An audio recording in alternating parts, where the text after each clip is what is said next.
Hello, ഞാൻ ഇന്ന് ഇവിടെ ഒരു ഉരുളക്കിഴങ്ങ് കൊണ്ടുള്ള സ്നാക്കാണ് ഉണ്ടാക്കുന്നത്. ഒരു ഉരുളക്കിഴങ്ങ് വട. അതിനായിട്ട് ഞാൻ 4 ഉരുളക്കിഴങ്ങ് കുക്കറിൽ പുഴുങ്ങി വെച്ചിട്ടുണ്ട്. പിന്നെ അതിൻ്റെ കൂടെ ഒരു ചെറിയ സബോള, ചെറുതാണ്, അത് ചെറുതായിട്ട് അരിഞ്ഞു വെച്ചിട്ടുണ്ട്. പിന്നെ ഒരു വലിയ പച്ചമുളക്, ചെറുതാണെങ്കിൽ 2 എടുക്കണം. വലിയ പച്ചമുളകും ഒരു കുഞ്ഞു കഷ്ണം ഇഞ്ചി, ഒരു വെളുത്തുള്ളി, ഉരുളക്കിഴങ്ങായതുകൊണ്ട് ഒരു വെളുത്തുള്ളിയും കൂടെ ചെറുതായിട്ട് അരിഞ്ഞു വെച്ചിരിക്കുന്നു. പിന്നെ മല്ലിയിലയും കരിവേപ്പിലയും കൂടെ ഇതുപോലെ ചെറുതായി അരിഞ്ഞു വെച്ചിട്ടുണ്ട്. പിന്നെ നമുക്ക് വേണ്ടത് അരിപ്പൊടിയാണ്. ഇത് ഞാനിപ്പോൾ ഇടിയപ്പത്തിൻ്റെ പൊടി എടുത്ത് വെച്ചിരിക്കുകയാണ്. അത് നമ്മൾ കുഴയ്ക്കുമ്പോൾ ആവശ്യാനുസരണം എടുക്കുകയാണ്. പിന്നെ അത് ചേർക്കാനായിട്ട് 1 സ്പൂണ് ഇത് കാശ്മീരി മുളക് പൊടിയാണ്. അതിൻ്റെ കൂടെ ഉപ്പും വെച്ചിട്ടുണ്ട്. പിന്നെ കുറച്ച് കുരുമുളക്, പിന്നെ കുഴച്ച് വരുമ്പോൾ നമ്മളൊരു തരി കായം കൂടെ ചേർക്കും. ഇത് കുരുമുളക് പൊടിയാണ്, അതും ഒരു 1/4 സ്പൂൺ ചേർക്കും. ഞാൻ ഉരുളക്കിഴങ്ങൊക്കെ തൊലിയൊക്കെ കളഞ്ഞ് നല്ലപോലെ പൊടിച്ച് വെച്ചിരിക്കുക. ഇതിലോട്ട് നമുക്ക് ഈ അരിഞ്ഞ് വെച്ചിരിക്കുന്ന എല്ലാം ഇതിലോട്ട് ഇടുക. ഉള്ളി, പച്ചമുളക്, ഇഞ്ചി,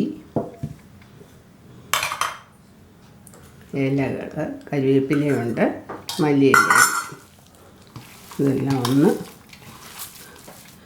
മിക്സ് ചെയ്യും. ഇത് കഴിഞ്ഞ് ഞാൻ ആ ഉപ്പും മുളക് പൊടിയും കുരുമുളകും കായവും കൂടിയിട്ട്, കുരുമുളകും കായവും ഒരു 1/4 സ്പൂൺ വീതമേ ഉള്ളൂ കേട്ടോ, അതുകൂടെ ഇട്ട് ഇത് മിക്സ് ചെയ്യും. ഇച്ചിരി കായവും കൂടെ ഇരിക്കട്ടെ. ഈ കൂട്ടിലോട്ട് ആദ്യം 1 സ്പൂൺ അരിപ്പൊടി ഇടും. ഇതൊന്ന് നല്ലപോലെ മിക്സായിട്ട് നമുക്കറിയാം, തൊടുമ്പോഴേ നമുക്ക് ഒത്തിരി വെള്ളമയം തോന്നുവാണെങ്കിൽ വീണ്ടും കുറച്ചുകൂടെ അരിപ്പൊടി ഇടണം.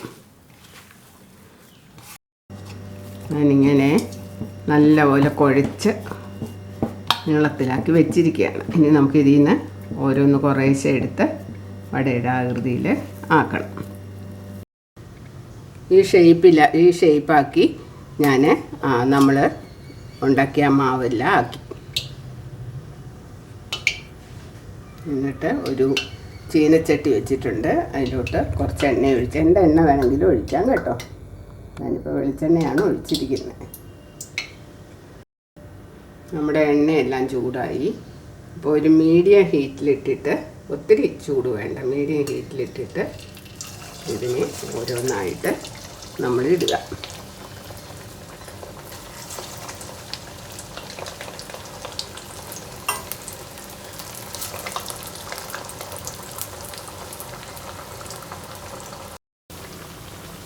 ഇത് നമ്മൾ ഒരു വശം പിന്നെ ഏകദേശം മൂക്കുമ്പോൾ മറ്റേ വശം കൂടെ തിരിച്ചിട്ട് മൂപ്പിക്കണം. 2 വശവും മൂത്ത് കഴിയുമ്പോഴത്തേക്ക് നമുക്കൊരു ടിഷ്യൂ പേപ്പറിലോട്ട് അതിനെ എടുക്കാം. കുറച്ചുകൂടെ മൂക്കും.